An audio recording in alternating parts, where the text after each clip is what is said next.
Bon matin d'une autre chambre à Universal. Donc, présentement, 9h22 et on a transféré du Cabana Bay Beach Resort et on est maintenant au Dockside Inn and Suites dans une suite familiale. Donc, ça fait vraiment une très belle série de vidéos. Je vais pouvoir comparer une suite familiale au Cabana Bay et une dans le complexe Endless Summer. Donc, je suis vraiment très contente. La chambre elle est vraiment belle. Ça, c'est un hôtel que je vous recommande assurément. C'est à Universal et Endless Summer. À chaque fois que je viens ici, j'ai toujours vraiment une très belle expérience. Le plan aujourd'hui, c'est on pensait pas avoir la chambre aussi rapidement au Endless Summer. Donc, on est arrivé, c'était déjà prêt pour nous. Alors, le plan de match est les outlets sur International Drive ouvrent pour 10 heures. Donc, techniquement, on aimerait y aller en lift et aller faire un petit peu de shopping. Il y a un Character Warehouse là-bas. Donc, c'est notre plan de match, mais on va voir comment la journée évolue.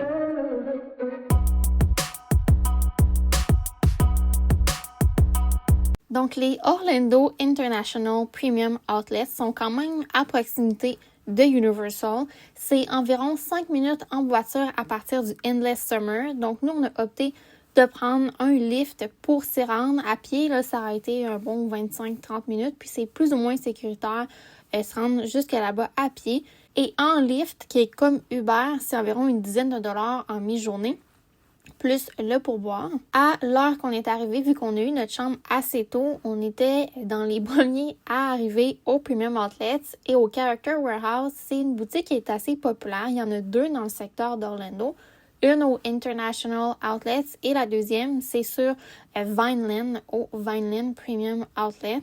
On retrouve principalement de la marchandise qui est discontinuée des parcs thématiques de la Disney Cruise Line et parfois de Disneyland, mais on peut également trouver de la marchandise qui est encore vendue parfois dans les parcs thématiques jusqu'à 90% de rabais. Ça vaut la peine si vous voulez par exemple des tasses à café, il y en a vraiment beaucoup, ou bien des oreilles de mini Mickey. Il y a souvent plusieurs modèles, des Spirit Jersey, des robes de princesse, tout ce qui est déguisement, il y en a beaucoup.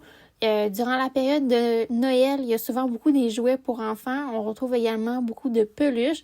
Donc, ça vaut quand même la peine. Après notre séance de magasinage, on a marché environ 5 minutes pour se rendre au Taco Bell, qui est une chaîne de restaurants que j'aime quand même beaucoup aux États-Unis. C'est des mets mexicains et ça coûte vraiment pas trop cher. Donc, pour une famille, c'est l'endroit idéal si vous voulez manger quelque chose de différent à bon prix. Donc, notre séance de magasinage prend bientôt fin. On a fait les International Premium Outlets pour aller au Character Warehouse proche de Universal. Et là, on est à mes outlets de outlets, comme je les appelle. C'est un endroit quand même peu connu. C'est à 12 minutes à pied des Premium Outlets et c'est comme plein de magasins de dernière liquidation. Donc là, moi, je suis allée au American Eagle et j'ai acheté 2 paires de jeans pour 30 $. Donc, j'ai une paire à 20 $, une paire à 10 $. Et c'est vraiment des super beaux modèles de pantalons. Donc, c'est pas mal mon secret. Là. Je viens tout le temps au American Eagle ici. Souvent, les jeans, c'est souvent là que je les achète, etc. Donc, je vais me laisser les adresses dans la description pour les Premium Outlets et pour également mes outlets de outlets secrets à Orlando si ça vous intéresse. Mais dans le coin, il y a un Skechers, American Eagle Clearance, Calvin Klein, Under Armour, Levi's, Nike, Adidas, il y a plein de marques et c'est vraiment comme les dernières clearance. Donc, tout ce qui n'a pas été vendu aux outlets s'en vient ici et généralement, là, on a des vêtements entre 5 et 15 $ le morceau. Après avoir terminé notre séance de magasinage en débutant par les Orlando International Premium Outlets, on a dîné au Taco Bell et ensuite on est allé à pied 5 minutes plus loin au Orlando Outlet Marketplace. Et de là, après notre shopping, j'ai commandé un lift pour environ 12-13 $ plus le pourboire pour revenir à notre hôtel pour se reposer en après-midi. Donc, présentement, 4h24 et on longe le Dockside à pied puisqu'il y a un Red Lobster pas trop loin. Il y a également un 7-Eleven, un dépanneur, il y a un Walgreens, une pharmacie pas trop loin. Il y a également un Denny's, un IHOP.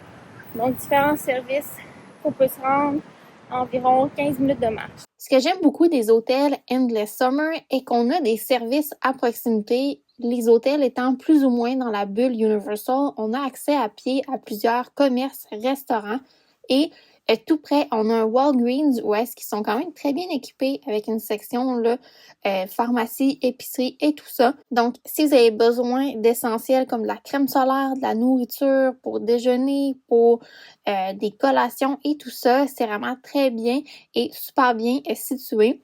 Vous pourriez, d'un autre hôtel Universal, vous rendre en autobus vers les Endless Summer et ensuite aller à pied au Walgreens, mais ça se fait plus ou moins super bien. Si vous n'êtes pas au Endless Summer, je prendrais plutôt une livraison d'épicerie à votre hôtel. Et si vous êtes au Endless Summer, vous avez presque tout l'essentiel pour survivre durant votre voyage avec ce qu'ils vendent sur place. Donc, je vous fais un petit update mi-tour guidé des hôtels Endless Summer. Donc, ce soir, on est allé à pied au Red Lobster, qui est à l'arrière, je dirais, du Dockside Inn and Suites. 10 minutes de marche environ, c'était vraiment bon. Ensuite, à côté, il y a un dépanneur 7-Eleven. Finalement, on trouvait que c'était un petit peu ordinaire, donc on est allé un peu plus loin, il y a un Walgreens. Et c'est là que finalement, on a acheté différents items pour déjeuner à la chambre, puisque nous, on a une suite familiale au Dockside. Donc, on a un demi-frigo, un micro-ondes et tout ça, donc vraiment très pratique. Et là, je viens de filmer le resort tour du Surfside. Là, je m'apprête à filmer le resort tour du Dockside, mais comme vous voyez, la température est un petit peu particulière, donc je dois me dépêcher. Ensuite, on saute d'une journée. Donc, après notre journée de shopping et changement d'hôtel, c'était notre journée Epic Universe, qui est vraiment un vlog dédié. Et le lendemain de notre visite à Epic Universe, eh bien, c'était notre journée plutôt tranquille. Donc, une personne du groupe qui restait à l'hôtel et 2 personnes, dont moi-même, on est allé à SeaWorld seulement pour observer les exhibits quelques heures, puisqu'on ne paie pas notre billet d'entrée avec la Fun Card. C'est inclus notre admission.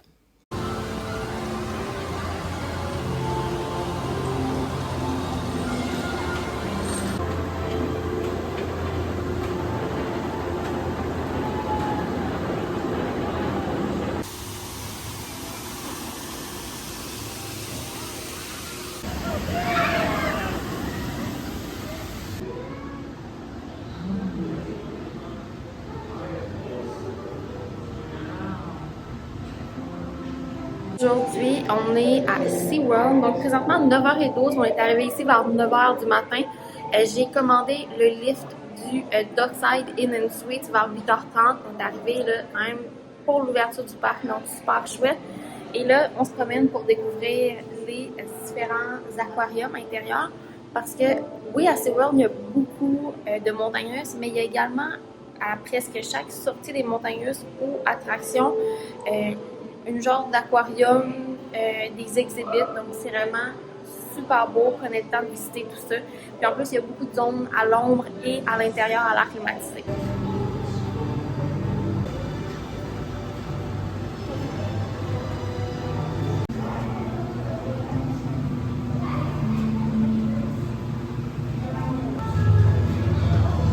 Ah, il est beau.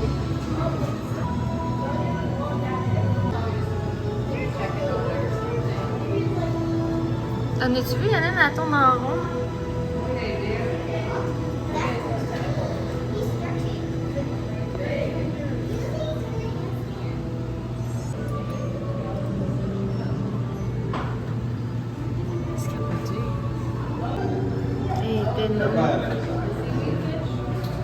Ils sont toutes speedés à matin. Ils ont drogué. Donc, on vient de visiter l'aquarium à la sortie de la montagneuse Manita. Donc, vraiment très beau. Moi, là, je trouve que c'est magnifique à SeaWorld. À date, je suis très impressionnée de tout ce qu'on a vu. Là.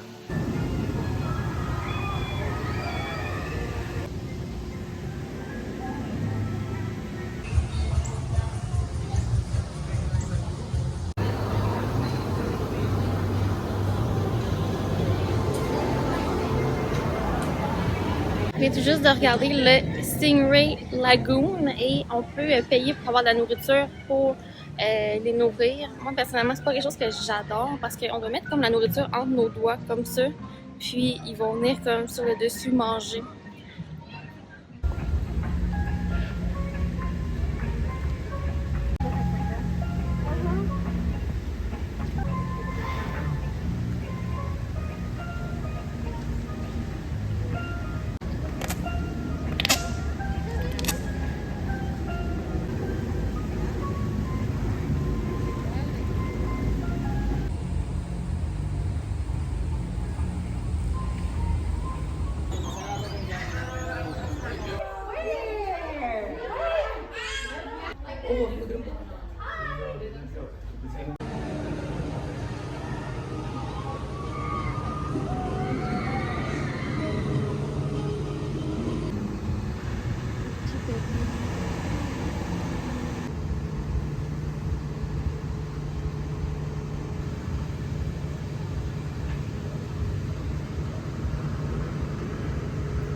Ça, catfish, ça. Ah oui. Ça ressemble à ça, la tomate.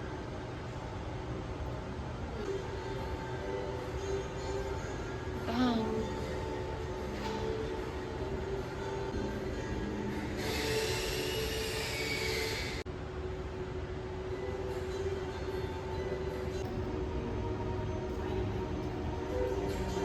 Je sais pas si je vous l'ai dit, mais aujourd'hui c'est la journée internationale des montagnes russes et SeaWorld ont un petit challenge où est-ce qu'à l'entrée du parc, on a une cocarde et on fait différentes montagnes russes dans le parc pour repartir avec un prix de participation à la fin de la journée.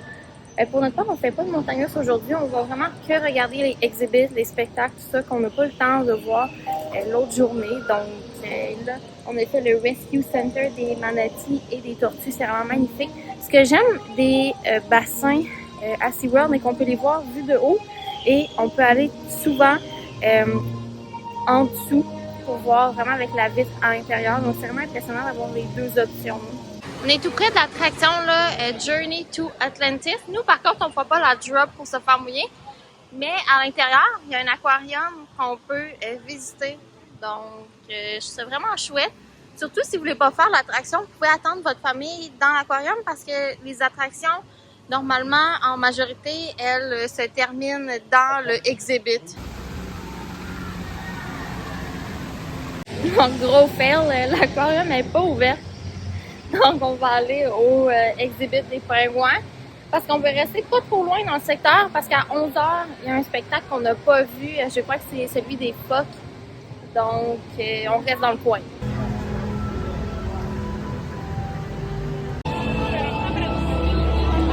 Donc, nous, on rentre dans le Penguin Exhibit Entry. On ne fait pas la portion montagne russe de la ride.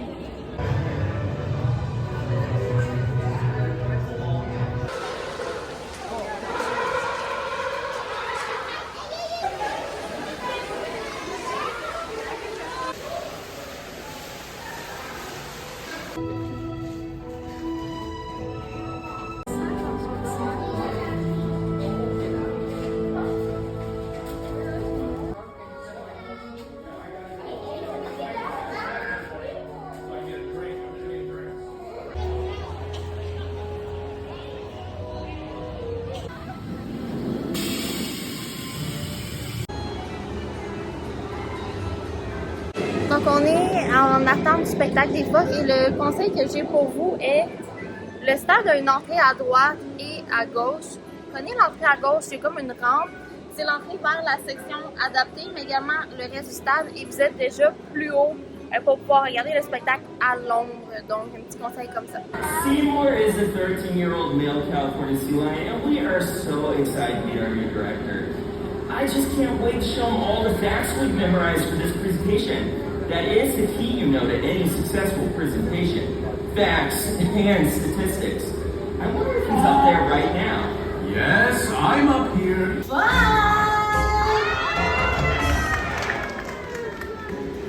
Sharks. Propel themselves up and out of the water.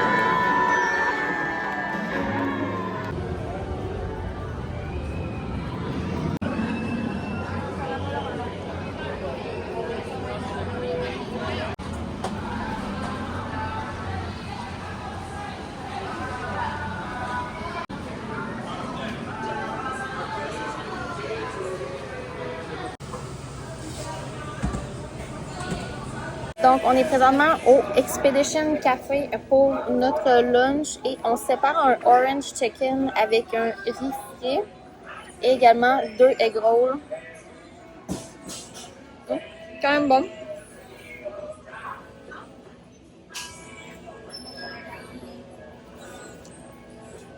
Orange chicken, 18,99. 2 egg rolls, 8,99. Pour un total avec les taxes de 31,29. On se partage ça à 2 pour dîner.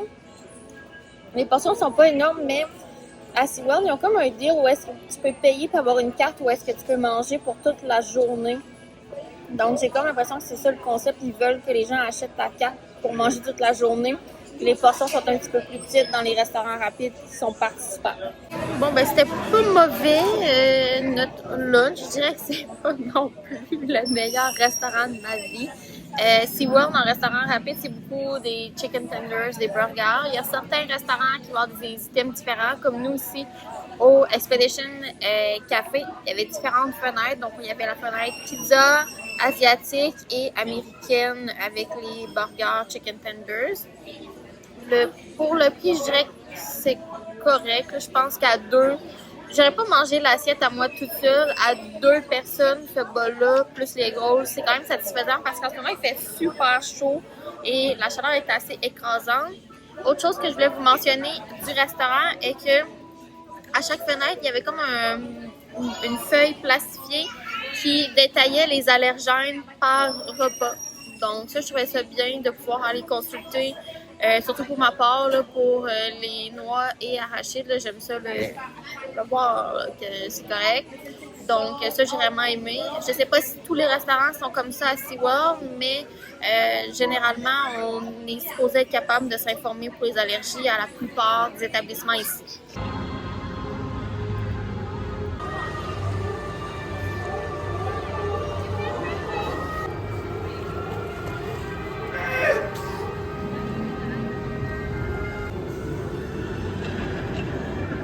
Donc, je viens d'acheter un tray, 9$ plus taxes, et on s'en va nourrir les Sea Lions.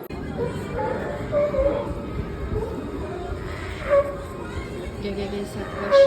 Faut que tu y pitches, là.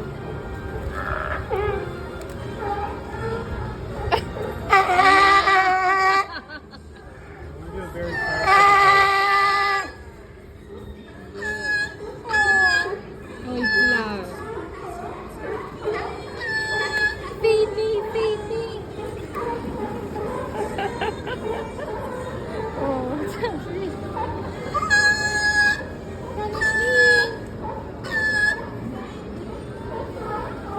On est dans la zone des Sea Lions. C'est vraiment une section de mon enfance que je me rappelle vraiment profondément, là. Et donc, un tray de 3 petits poissons, c'est 9$ US plus taxes. Et après, vous pouvez vous laver les mains avec du savon et tout ça. Donc, je viens tout juste les nourrir. C'était vraiment cute.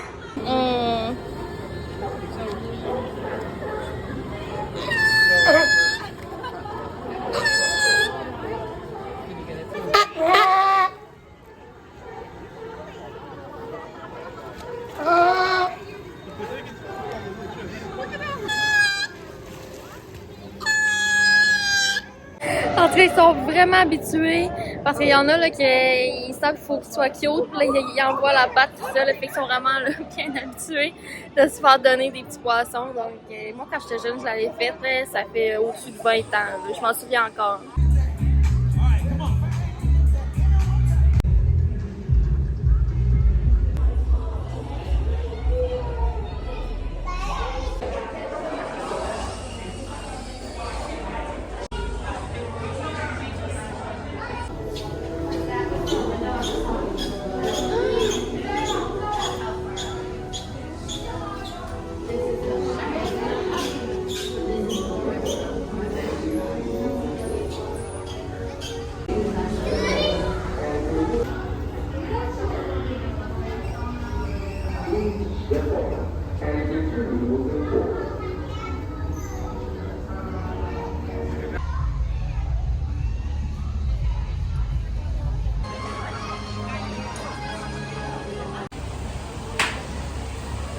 Présentement, 12h38 et notre visite de SeaWorld se termine.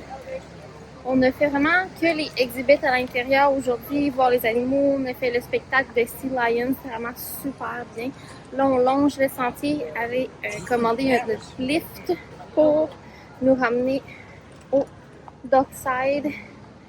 Quand même un très beau parc. Je vous dirais que je suis quand même très contente d'avoir pris la Fun Card pour pouvoir revenir tout 2026 quand ça me tente. Je trouve que c'est une aubaine, cette promotion-là, de pouvoir upgrader son billet en passe annuelle qui ne donne pas accès au stationnement d'inclus. Les stationnements, c'est 30$ par visite. Par contre, il y a des passes annuelles qui incluent le stationnement si jamais vous êtes là avec votre véhicule. Et nous, on est là avec un Lyft Uber, donc ça fait vraiment le travail cette passe-là. Entre le Endless Summer, Dockside Inn et SeaWorld, c'est plus ou moins 10 minutes de voiture. Donc, on est retourné à l'hôtel se reposer. Et en soirée, comme je vous ai mentionné, le secteur des Endless Summer a beaucoup de restaurants et environ à 8 à 10 minutes de marche, il y a un Applebee's qui est également une chaîne de restaurants que j'aime beaucoup aux États-Unis. On a souvent le deal 2 pour 25$, 2 pour 30$. Et dans le fond, c'est 2 repas adultes et une entrée pour 25-30$, tout dépendant et qu'est-ce que vous prenez comme choix d'assiette. Il y a des assiettes qui sont dans le 2 pour 25$, des assiettes dans le 2 pour 30$ et plus. Les prix peuvent varier, mais ça fait quand même beaucoup de nourriture pour un bon rapport qualité-prix. Bon matin, c'est la dernière journée de parc aujourd'hui. Je m'en vais au food court du Dockside remplir les bouteilles d'eau, puis après on s'en va dans les parcs. Et présentement, 7h57, le Early Admission est à 8h pour aller du Adventure, mais on n'ira pas au Early Admission, mais on va tranquillement vers les parcs thématiques.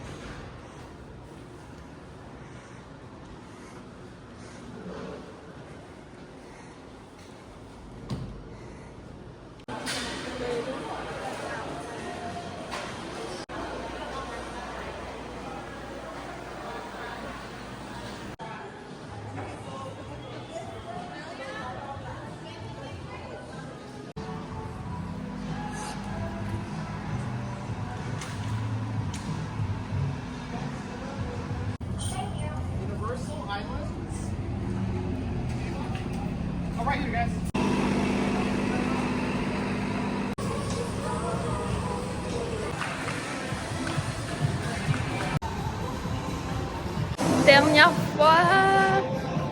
Ah! À chaque fois, c'est la dernière journée, là, je viens comme très, très, genre, triste. Je suis contente de revenir à la maison demain, là, mais je suis comme, oh, il y a plein d'affaires, j'aurais aimé faire. Oh, j'aurais voulu faire ça, j'aurais voulu manger ça. Pas grave, on va revenir.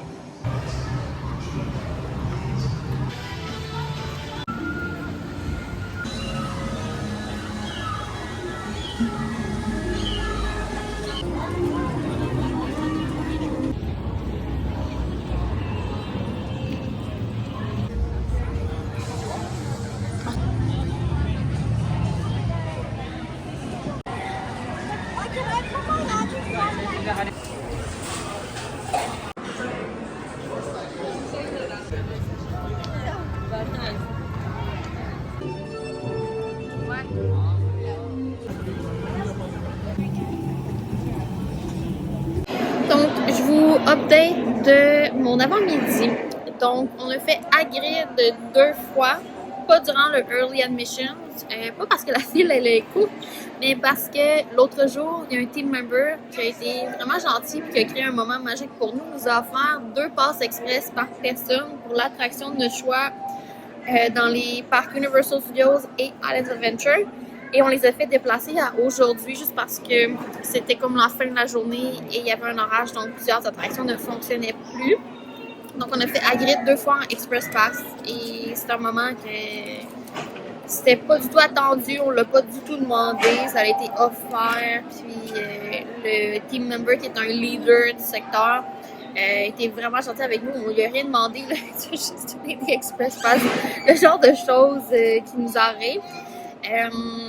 Donc, Hagrid 2 fois. Ensuite, on a pris un Butterbeer au Hog's Head / Free Broomsticks parce que c'est la même salle à manger. Et là, on est au Burger Digs. On a essayé un poulet BLT avec avocat, super bon, une tarte aux pommes, également des loaded fries.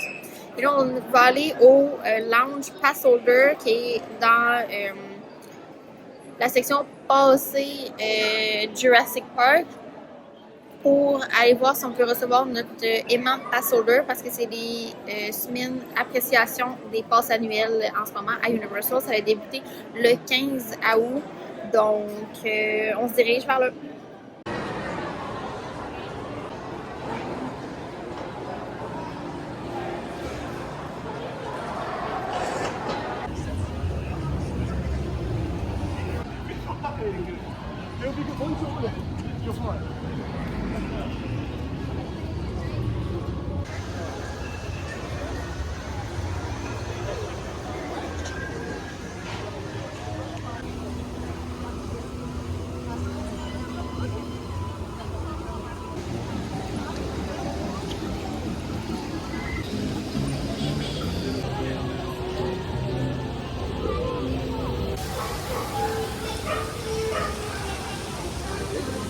On est dans le Passholder Lounge et pour la période d'appréciation des passes annuelles, on a reçu un Magnet Passholder Universal Orlando Annual Pass UOAP.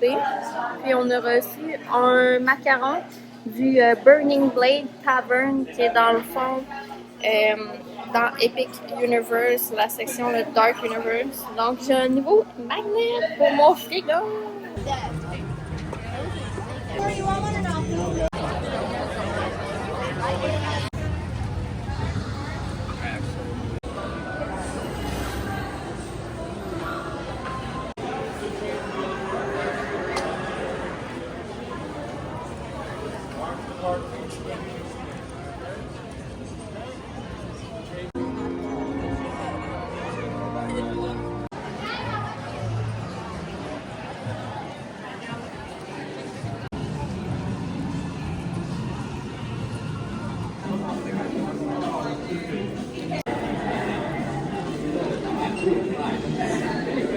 This is the Tonight Show.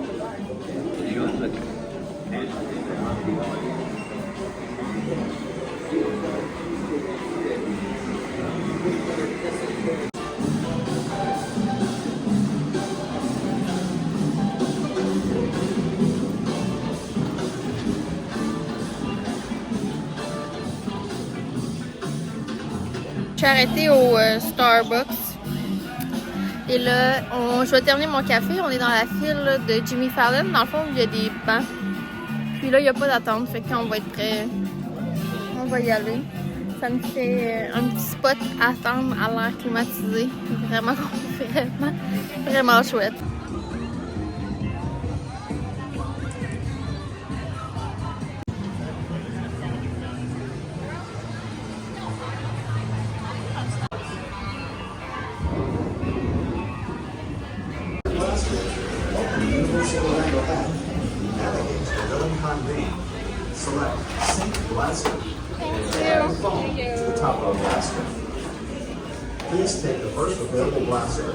Donc, en soirée, on a quitté les parcs et on est allé au Olive Garden pour une deuxième fois durant le voyage. Et le lendemain matin, c'était journée de retour. Donc, on est retourné en lift à l'aéroport. On a croisé le secteur des Epic Universe. Donc, on a pu voir les hôtels Stella Nova et Terra Luna. Et notre vol est revenu à l'heure comme prévu. Donc, c'est la fin de cette série de vlogs.